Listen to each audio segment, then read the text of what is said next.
नमस्कार विद्यार्थी मित्रांनो, आपल्या सर्वांचं मी मनपूर्वक स्वागत करतो. मित्रांनो, यापूर्वी आपण भारतीय नाणे बाजारातील संरचना पाहिलेली होती. म्हणजे नाणे बाजार नेमकं कशा पद्धतीचा असतो याची आकृती आपण पाहिलेली होती, त्याचा आढावा आपण घेतलेला होता. आजच्या भागामध्ये आपण संघटित क्षेत्रातील एक महत्त्वाची आर्थिक संस्था म्हणजे मध्यवर्ती बँक, या मध्यवर्ती बँकेची व्याख्या आणि मध्यवर्ती बँकेला करावी लागणारी विविध स्वरूपाची कार्य याचा आपण आढावा घेणार आहोत. मित्रांनो, भारतातील मध्यवर्ती बँक अर्थात रिझर्व्ह बँक ऑफ इंडिया च्या कार्याचा आढावा घेण्याच्या अगोदर आपण या बँकेचा थोडाफार इतिहास माहीत करून घेऊया आणि त्याच्यावरती एक धावती नजर आपण टाकूया.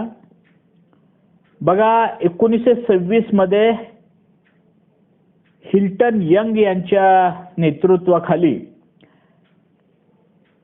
एक आयोग गठीत करण्यात आलेला होता आणि या आयोगाने भारतासाठी रिझर्व्ह बँकेची स्थापना करण्यात यावी अशा पद्धतीची शिफारस त्यांनी केलेली होती. त्यांची ती शिफारस लक्षात घेऊन 1934 मध्ये आरबीआय ऍक्टची निर्मिती करण्यात आली आणि याच 1934च्या आरबीआय ऍक्ट नुसार 1 एप्रिल 1935 मध्ये रिझर्व्ह बँक ऑफ इंडियाची स्थापना करण्यात आली. मित्रांनो, ज्यावेळेस रिझर्व्ह बँक ऑफ इंडियाची स्थापना करण्यात आलेली होती त्यावेळेस ती खाजगी भागधारकांची बँक होती. ती खाजगी क्षेत्रामध्ये कार्य करत होती.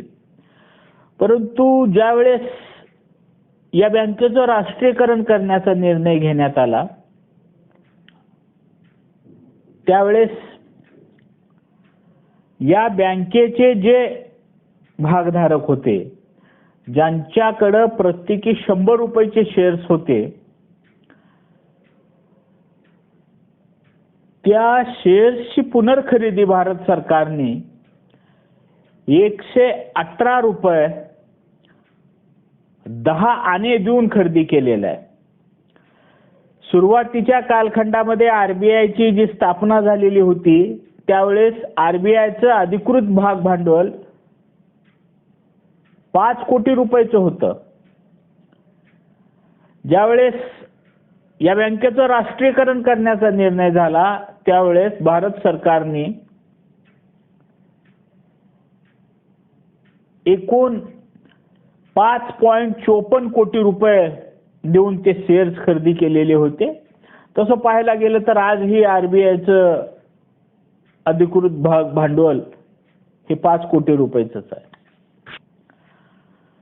तर मित्रांनो, 1 जानेवारी 1949 मध्ये आरबीआयचं राष्ट्रीयकरण करण्यात आलेलं आहे.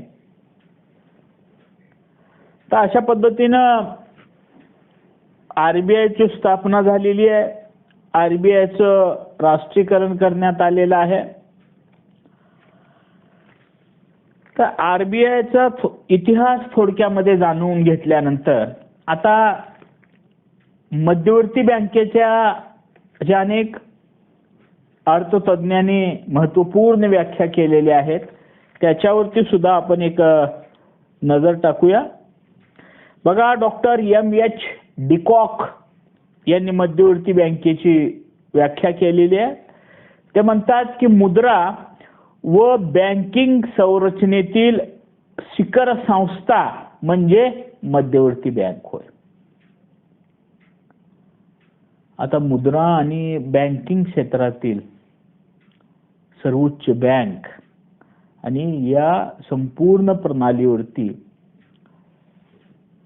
ज्या बँकेची देखरेख आहे, नियंत्रण आहे, अशा स्वरूपाची सर्वोच्च शिखर संस्था म्हणजे बँक असं M.H. डिकॉक यांनी म्हटलेलं आहे. यानंतर दुसरी एक व्याख्या म्हणजे प्राध्यापक W.E. शॉ यांनी बघा मध्यवर्ती बँकेची व्याख्या केलेली आहे. ते म्हणतात अर्थव्यवस्थेतील पतपुरवठ्यावर नियंत्रण ठेवणारी बँक म्हणजे मध्यवर्ती बँक. आता अर्थव्यवस्थेतील पतपुरवठ्यावर नियंत्रण ठेवण्याचं काम जी बँक करते त्या बँकेला मध्यवर्ती बँक म्हटलेलं आहे शॉ यांनी. आता नियंत्रण ठेवते म्हणजे काय करते, तर नियंत्रण ठेवते म्हणजे अर्थव्यवस्थेमध्ये पतपुरवठा कमी असेल तर तो पतपुरवठा वाढवणं आणि अधिक असेल तर तो कमी कसा होईल हे पाहणं, म्हणजे पतपुरवठ्यावरती नियंत्रण ठेवणारी अर्थव्यवस्थेमध्ये पतपुरवठा कमी अधिक करण्याची अधिकार किंवा ताकद ज्या बँकेकडे असते त्या बँकेला मध्यवर्ती बँक असं म्हटलं जातं. तर मध्यवर्ती बँकेच्या या दोन महत्वपूर्ण व्याख्या पाहिल्यानंतर आपण मध्यवर्ती बँकेला जे विविध स्वरूपाचे कार्य करावे लागतात त्याचा आढावा घेऊया. मित्रांनो, मध्यवर्ती बँकेच्या कार्याचा जो आपण आढावा घेणार आहोत किंवा जे कार्य आपण पाहणार आहोत ती कार्य आपल्याला स्क्रीनवर दिसत असतील. या 8ही कार्यांचा आपण अत्यंत सविस्तर अशा पद्धतीनं आढावा घेऊया. बघा, यातलं पहिलं कार्य म्हणजे चलन निर्मिती. मित्रांनो, भारतामध्ये रिझर्व्ह बँक ऑफ इंडियाला कागदी चलन छापण्याचं आणि अर्थव्यवस्थेमध्ये त्याचा पुरवठा करण्याचे कायदेशीर अधिकार दिलेले आहेत. एवढंच नाही तर चलन छापण्याच्या बाबतीमध्ये RBIला मक्तेदारी देण्यात आलेली आहे. म्हणजे भारतामध्ये बघा 1 रुपयाची नोट, 1 रुपयाचं नाणं आणि इतर काही नाणे सोडून सर्व चलन छापण्याची मक्तेदारी RBIला बहाल करण्यात आलेली आहे. तर अशा पद्धतीनं चलन निर्मिती करण्याची मक्तेदारी RBIला प्राप्त झालेली आहे. आता चलन निर्मितीची मक्तेदारी RBIला प्राप्त झाल्यामुळं चलनामध्ये सुसूत्रता आलेली आहे. चलनावर लोकांचा अधिक विश्वास निर्माण झालेला आहे आणि चलनावरती आणि पतपुरवठ्यावरती RBIचं पूर्णतः नियंत्रण प्राप्त झालेलं आहे. तर RBIला मक्तेदारी देण्यात आल्यामुळं किंवा प्राप्त झाल्यामुळं असे काही फायदे सुद्धा त्या ठिकाणी झालेले आहेत. मित्रांनो, 1957 मध्ये 1957चं जे धोरण आहे ते धोरण काय, की किमान राखीव प्रणालीनुसार RBIला चलन छापण्याच्या संदर्भामध्ये काही संकेत देण्यात आलेले आहेत. म्हणजे 1957चं किमान राखीव प्रणालीनुसार RBIला नोटांची छपाई करत असताना किंवा चलनाची निर्मिती करत असताना 200 कोटी रुपयाची ही किमान ठेव ठेवावी लागते. या 200 कोटीपैकी 115 कोटी रुपयाचं सोनं आणि 85 कोटी रुपयाचे परकीय चलन हे त्या चलनाला आधार म्हणून ठेवावं लागतं आणि मग हा अशा पद्धतीनं 200 कोटी रुपयाचं ही ठेव ठेवली की रिझर्व्ह बँकेला वाटेल तेवढा पैसा हा छापता येतो.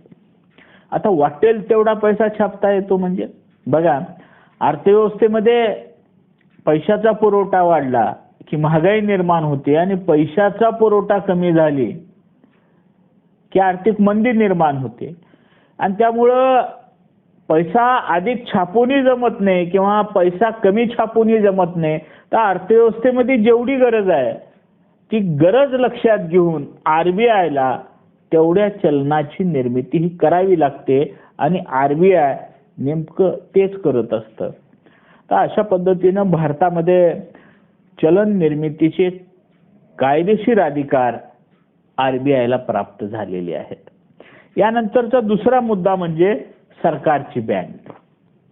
आता आपल्याला बँकिंग व्यवसाय आपल्याला काही अडचणी आल्या तर आपण व्यापारी बँकेमध्ये जातो. म्हणजे सर्वसामान्य ग्राहकाची बँक म्हणजे व्यापारी बँक. तसं सरकारची बँक म्हणजे मध्यवर्ती बँक. बघा, रिझर्व्ह बँक ऑफ इंडिया ही भारत सरकारची बँक आहे. आता या मध्यवर्ती बँकेला बघा, सरकारची बँक, सरकारचे प्रतिनिधी आणि सरकारचं सल्लागार या तिहेरी स्वरूपाच्या भूमिका या पार पाडाव्या लागतात. या तिन्ही प्रकारामध्ये शासनाला योग्य तो आर्थिक सल्ला देण्याचं, सरकारचे आर्थिक हितसंबंध जपण्याचे ही जबाबदारी आरबीआयला पार पाडावी लागते. आता बघा की केंद्र सरकार आणि राज्य सरकारचे आर्थिक व्यवहार आरबीआय सांभाळत असते. सरकारच्या वतीनं पैसे स्वीकारणं, सरकारच्या वतीनं देणी म्हणजे सरकार ज्यांचं देणं आहे ते सरकारच्या वतीनं देणं देण्याचं जबाबदारी आरबीआय पार पाडत असते. त्याचबरोबर सरकारला जर सार्वजनिक कर्जाची निधीची आवश्यकता निर्माण झाली तर तो निधी उभा करून देण्याची जबाबदारी सुद्धा आरबीआयला ही पार पाडावी लागत असते. आवश्यकतेनुसार अर्थव्यवस्थेमध्ये जशी गरज निर्माण होते, अर्थव्यवस्थेतील आर्थिक परिस्थितीचा अभ्यास करून मध्यवर्ती बँक सरकारला योग्य तो आर्थिक सल्ला सुद्धा देत असते. तर अशा स्वरूपामध्ये सरकारचा सल्लागार, प्रतिनिधी, सरकारची बँक या भूमिकेतून सरकारची बँक या नात्यानं आरबीआयला विविध अशा स्वरूपाची भूमिका ही पार पाडावी लागत असते.